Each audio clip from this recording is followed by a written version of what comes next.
And hello, my dear Netherlings. Welcome, welcome. Get on in here. We are back once more. How are we doing? How are we faring? I hope you're all doing well and that today is treating you well. I hope you're doing good. Welcome, welcome. How are we faring? Hi.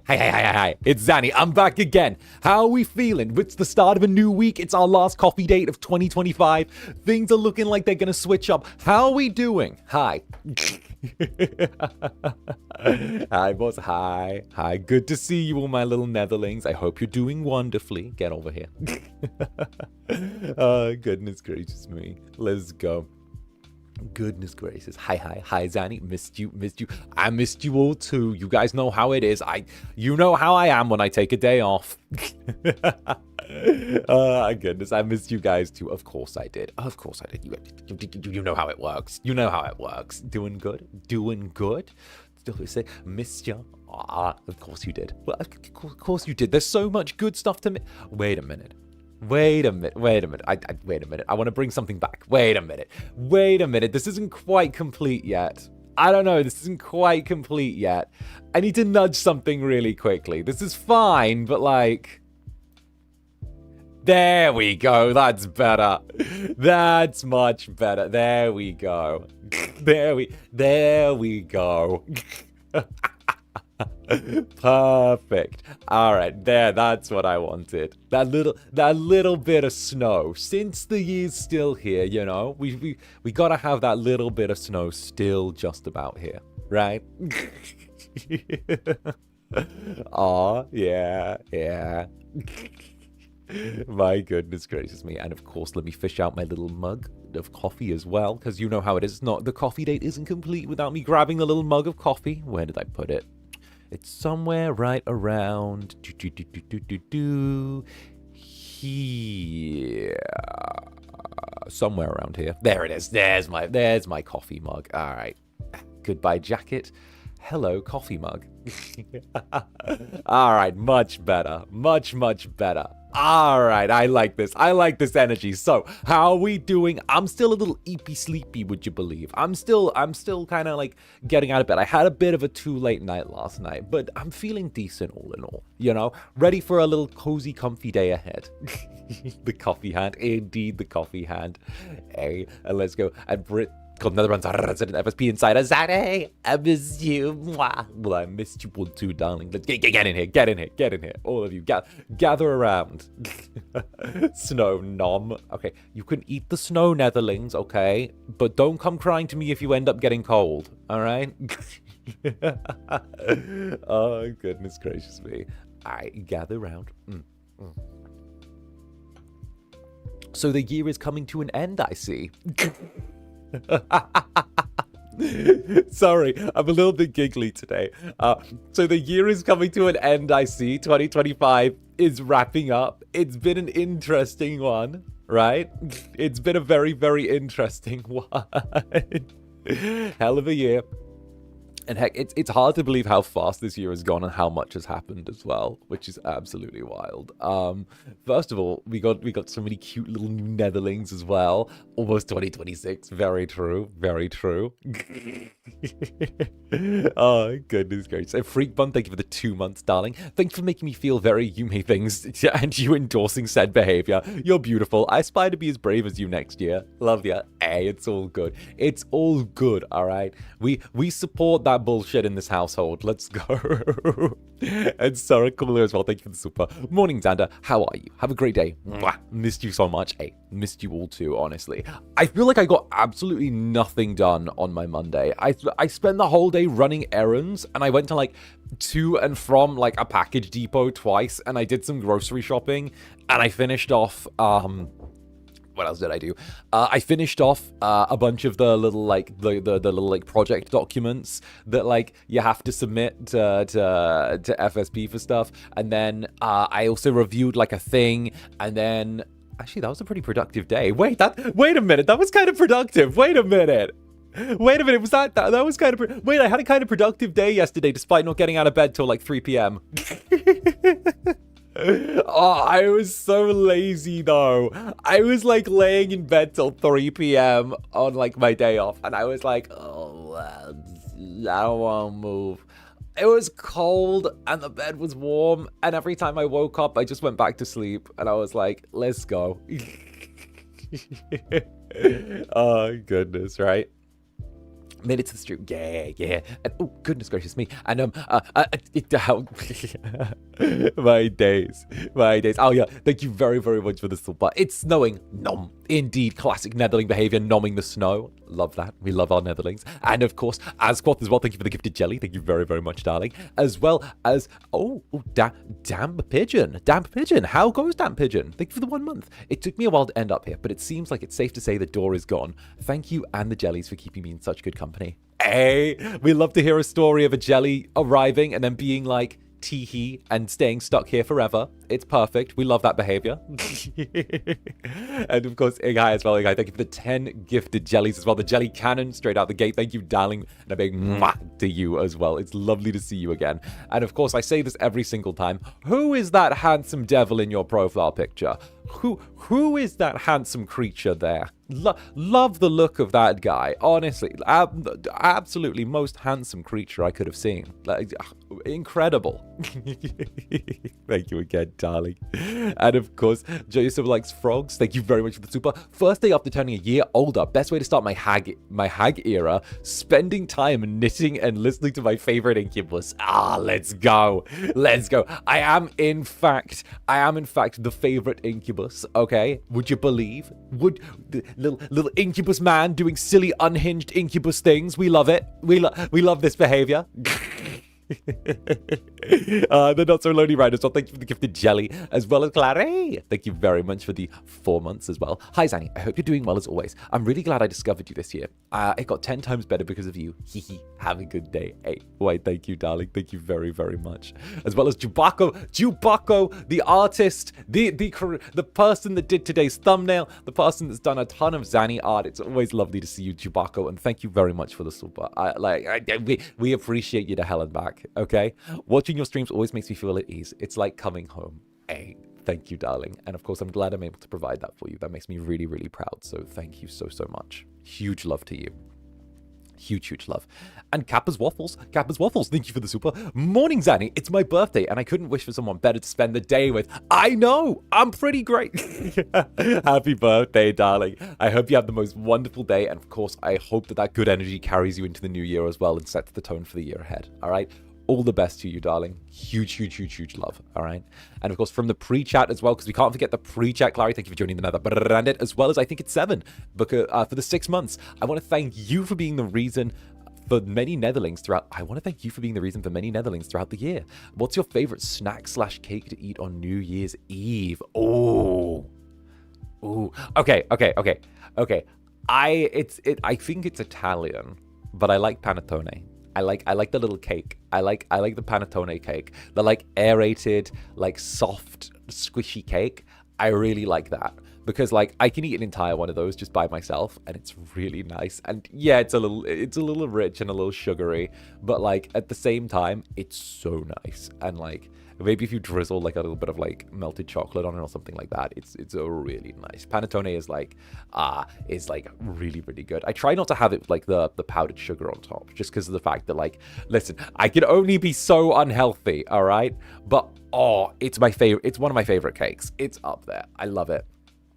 It's like a very light aerated cake. It's almost like if pastry and cake had a baby. And it was a pastry cake baby. Should buy some cake too. Do it. Give in to your darker urges. I'm here to encourage you to give in to your darker urges. All right? Don't worry in the slightest. Okay?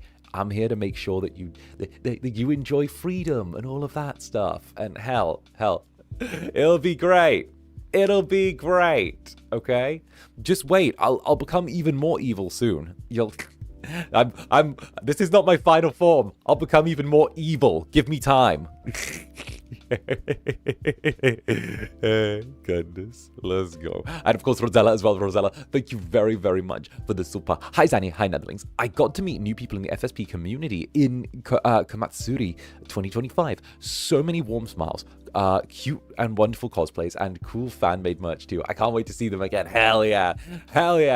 Netherlings always recruiting, always dragging people in. Let's go. I'm so glad. Darling, thank you. And Hawthorne as well, thank you for the 5 gifted jellies. Welcome aboard. Let's go. Choo choo. Get it in here. Good work on the stealing. Lovely to see you. Alongside Berry Does Things as well. Berry Does Things, thank you very much for the super, darling. Let's go. Good morning, loves. The year's about to end, and I'm so happy that it's with you, silly goobers. I always get giddy and wiggly when I see you live. It's devastatingly embarrassing.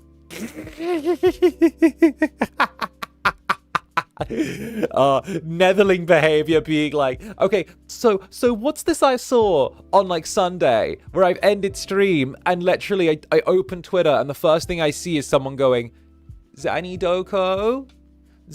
Zani Doko? Zani Doko? I'm like, it's been a minute. It's been a literal minute. I closed stream, opened Twitter, and the first thing I saw was Zani Doko. It was... It's like, bring him back. Bring him back. Bring him back. Where he gone? Where he gone? Oh, goodness. I was like, oh, the call out. I was like, Zani Doko. Where did Incubus go? Where did he go? Bring him back. It's fine. It's fine. Literally, it was such a, believe it or not, I had a really chill little day. I chatted with Ryzar as well on my day off, which is always lovely. I always love spending time with that man. And, you know, it's just really, really cute. And where were you? What was I doing Sunday night? What was I doing Sunday night? Oh, I had my meeting moved to Sunday night. That was it. I had my like weekly meeting moved to Sunday night because Sunday night was just happened to be the day of my weekly meeting. Because we had to move it because like the other one falls on like I think it's like a holiday in Japan. So like I was like, or like the company was having like a holiday or something. So they were like, oh, can you do it a day earlier? And I was like, okay, I'll do that. So I had my meeting then and I did my thing and we did the thing.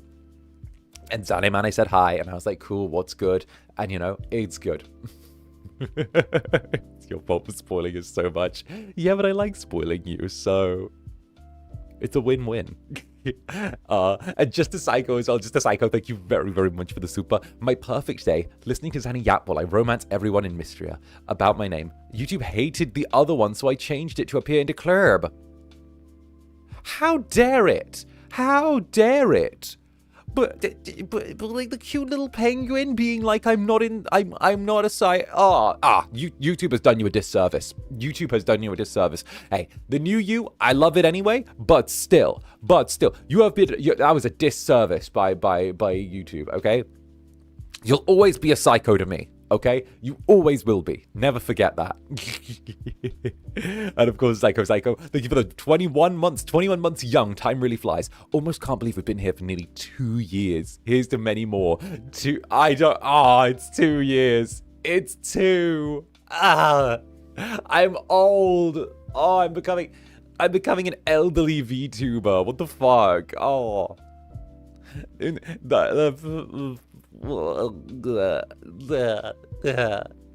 It's aging, bruh. I came in here with zero age and experience, and I'm 2. I'm almost 2. Oh, I'm almost 2. You're old, right? Literally. You know what? It's fine though, because like, yeah, you know what? It's fine though. I'm the same age as the fucking company. Okay, this branch of the company is the same age as me. I'm like, all right, let's go. Hi. I'm still Gen fucking 1 for some reason. Who let that happen, right? We'll soon have Incubus. Like, maybe. You never know. You never know. To be fair, you guys, I've already said my plan, where if I make it to like 5 years, what was it? If I make it to like 4 or 5 years, one or the other, right?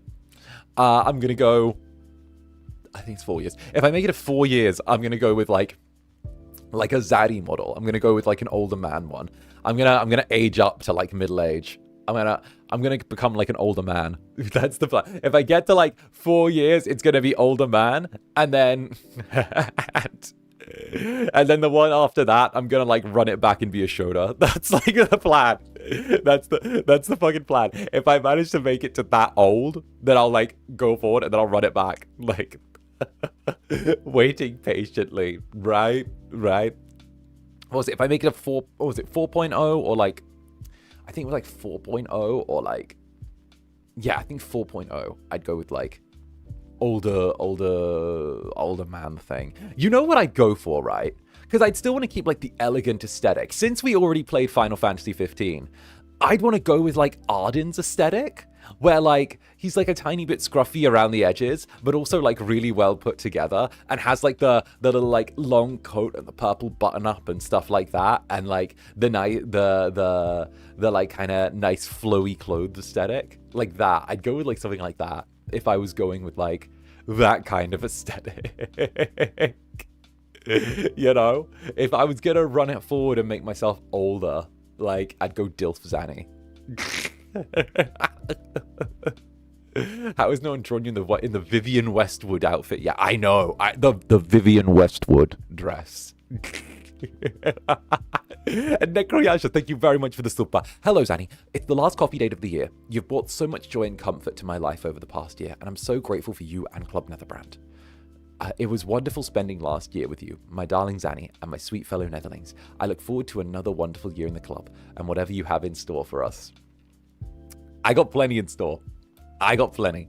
I got things to do. I got places to be. I got devilish machinations to make, all right? So don't worry, I do have plans. I'm hoping that next year can be a big year for everyone. And it's going to be kind of like us continuing to do our own thing in our own way, and hopefully enjoying the fruits of that, you know? You guys don't realize it, but like I adore the way that things have gone with us, and I couldn't be happier. And I think that like I can't wait to show you guys some new stuff. I can't wait, you know. And Shinigami as well, thank you for the 3 months. With working from home and not being able to get out much, it's so nice to have a community to listen to, and you. No, I get you though, okay? Because like, I swear, there's like nothing around to like, okay, but like, I go out to do my groceries and like to hang out with friends and stuff, but like, just to go out casually? Why would I go out just casually? Why would I just, if I don't have an objective, what's the point of going outside? Is that, if I don't have an objective, why go outside? There's no reason. What if, like, yeah, sure, I want to run the gauntlet of getting stabbed. Yeah, sure. Like, but don't, listen. Oh my fucking god, is that a dove? Holy fucking shit, what the fuck? No fucking way. Okay, fucking, like, wait. Holy fucking shit, that's a fucking dove. What the fuck?